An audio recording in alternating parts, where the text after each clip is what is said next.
మహానాడు వేదిక ఈరోజు ఒక చారిత్రాత్మక నిర్ణయం తీసుకున్నారు. వర్కింగ్ ప్రెసిడెంట్ నారా లోకేష్ మహిళలకు 33% రిజర్వేషన్లు కల్పించి తీరుతానని కూడా ఒక హామీ అయితే మహానాడు వేదిక చెప్పడం జరిగింది. ఎందుకంటే పార్లమెంట్లో చట్టం అయినా కాకపోయినా పార్టీ తరఫున నిర్ణయం తీసుకుంటానని చెప్పడం జరిగింది. ఎందుకంటే ఇప్పటికే మహిళల తరఫున చారిత్రాత్మక నిర్ణయాలు తీసుకున్న చరిత్ర టీడీపీకి ఉంది.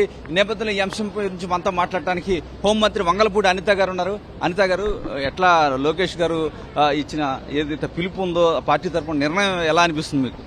యాక్చువల్గా నేను ఇందాక కూడా చెప్తుంటానండి, చరిత్ర సృష్టించడంలో తెలుగుదేశం పార్టీని బీటౌట్ చేసే వాళ్ళు ఎవరూ లేరు. అదేవిధంగా ఈరోజు ఒక మహానాడు వేదికనే స్త్రీలకు అంకితం చేస్తున్నానని చెప్పడమే కాకుండా, మహిళా శక్తికి అంకితం చేస్తున్నామని చెప్పడమే కాకుండా దాని కార్యాచరణ రూపంలో తీసుకురావడం.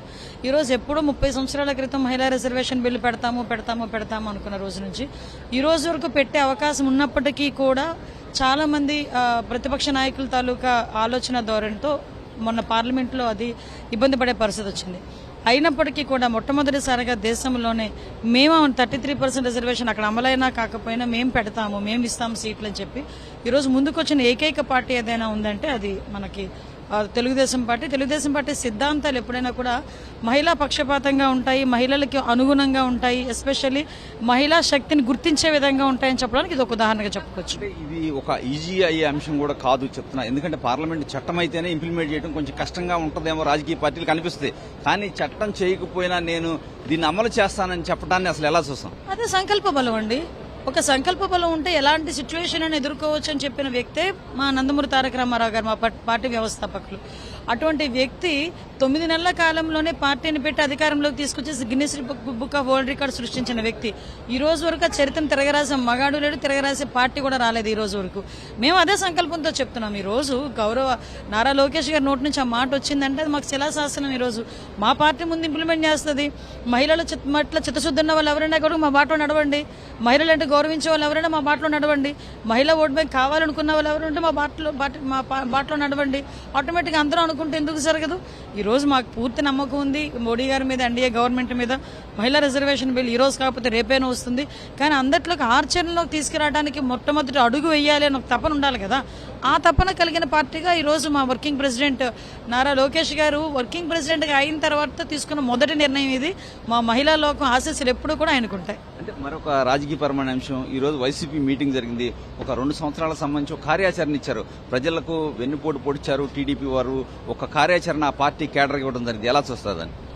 అంటే దీన్ని నేను ఎలా చూడాలి అన్నా కూడా వాళ్ళ పిచ్చి చేష్టలు, ఒక రకంగా చెప్పాలంటే ఏం చేయాలో అర్థం కాక తికమిక సందర్భాల్లో ఆ మావిగనోడు తీసుకొచ్చి ముందును పెట్టి ఏదో రకంగా ఎస్టాబ్లిష్ చేద్దాం అనుకున్నారు. తర్వాత చంద్రబాబు నాయుడు గారు వయసు గురించి మాట్లాడి ఏదో రకంగా మబ్బి పెడదాం అనుకున్నారు.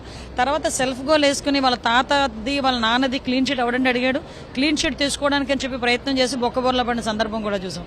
ఈ రోజు ఎగైన్ మళ్ళీ 2 years పరిపాలన గురించి ఏదో మాట్లాడుతూ ఏదో బుక్ ఏదో రిలీజ్ చేశారన్నారు. రమ్మనండి, మీరు ఆ బుక్తో రమ్మనండి, నేను చర్చించడానికి సిద్ధంగా ఉన్నా.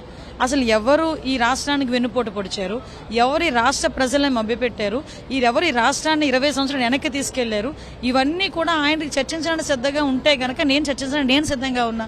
నువ్వెందుకు నీ కార్యకర్తలందరినీ రోడ్డు మీద పంపిస్తానన్నావు? జనాలు కొట్టే పరిస్థితిలో ఉన్నారు.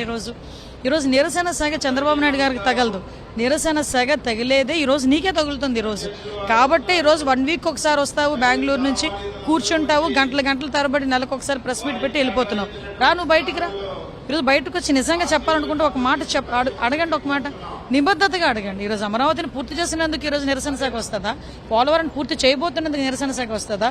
లేకపోతే మహిళలకి ఇంత ప్రాధాన్యత ఇస్తున్నందుకు నిరసన శాఖ వస్తుందా? దేనికి నిరసన శాఖ వస్తుంది? ఈరోజు నువ్వు బయటికి రా. మేము పరదాలు కట్టట్లే, ఈరోజు మేము ఎక్కడ కూడా పహారాలు కాయట్లే, చెట్లు కొట్టట్లే. ఈరోజు ఒక సామాన్యుడి ఇంటి లోపలికి సీఎం వెళ్తున్నాడు.